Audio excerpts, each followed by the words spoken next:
Hi guys, welcome back to our YouTube channel. ಇವತ್ತು ನಾನು ಪಾವ್ ಬಜ್ಜಿ ಹೇಗೆ ಮಾಡೋದಂತ ತೋರಿಸ್ತಿದ್ದೀನಿ. ಬನ್ನಿ ಫ್ರೆಂಡ್ಸ್, ಸ್ಟಾರ್ಟ್ ಮಾಡೋಣ. ಇದು ಕುಕ್ಕರ್ನಲ್ಲಿ 2 ಆಲೂಗೆಡ್ಡೆ, 1 ಬೀಟ್ರೋಟ್, 1 ಕ್ಯಾರೆಟ್, ಸ್ವಲ್ಪ ಬೀನಿಸ್, 2 ಟೊಮೆಟೊ, ತರಕಾರಿಗೆ ಒಂದು ಸ್ವಲ್ಪ ಉಪ್ಪು ಮತ್ತು ನೀರು ಹಾಕಿ 4 to 5 ವಿಸಲ್ಸ್ ಕೂಗಿಸ್ಕೋಬೇಕು.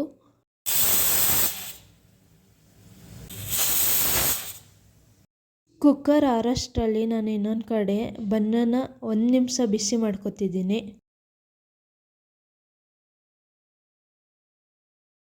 Cooker ಆರಿದೆ friends. ಇವಾಗ ತರಕಾರಿನೆಲ್ಲ ಚೆನ್ನಾಗಿ ಸ್ಮ್ಯಾಶ್ ಮಾಡ್ಕೋಬೇಕು.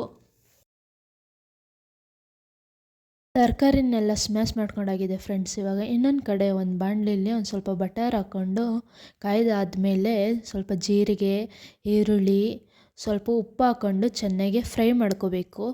ಬೇಕಂದರೆ ಒಗ್ಗರಣೆಗೆ 1 ಕ್ಯಾಪ್ಸಿಕಮ್ ಕೂಡ ಹಾಕೋಬೋದು, ಚೆನ್ನಾಗಿರುತ್ತೆ.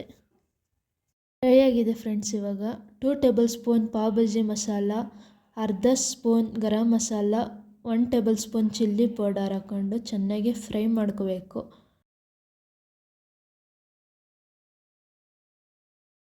ಫ್ರೈ ಎಲ್ಲ ಮಾಡ್ಕೊಂಡಾದ್ಮೇಲೆ ಬೇಯಿಸ್ಕೊಂಡಿರೋ ತರಕಾರಿನೆಲ್ಲ ಹಾಕ್ಕೊಂಡು ಸ್ವಲ್ಪ ನೀರು, ಲಾಸ್ಟಲ್ಲಿ ಚೀಸ್ ಹಾಕ್ಕೊಂಡು ಕ್ಲೋಸ್ ಮಾಡ್ಕೋಬೇಕು. 2 ಮಿನಿಟ್ಸ್ ಚೆನ್ನಾಗಿ ಬೇಯಿಸ್ಕೋಬೇಕು.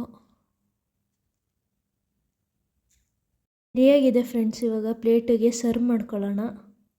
ಲಾಸ್ಟಲ್ಲಿ ಒಂದು ಸ್ವಲ್ಪ ಕೊತ್ತಂಬರಿ ಸೊಪ್ಪು ಮತ್ತು ಆನಿಯನ್ ಸರ್ವ್ ಮಾಡ್ಕೊಳ್ಳಿ ಫ್ರೆಂಡ್ಸ್. ಯಾರೇ ಟ್ರೈ ಮಾಡಿಲ್ಲ ಇವಾಗಲೇ ಹೋಗಿ ಟ್ರೈ ಮಾಡಿ, ತುಂಬ ಚೆನ್ನಾಗಿರುತ್ತೆ. ಇದೇ ಥರ ರೆಸಿಪೀಸ್ ಬೇಕು ಅಂದರೆ ಕಮೆಂಟ್ ಮಾಡಿ friends. Like, share and subscribe to my new YouTube channel.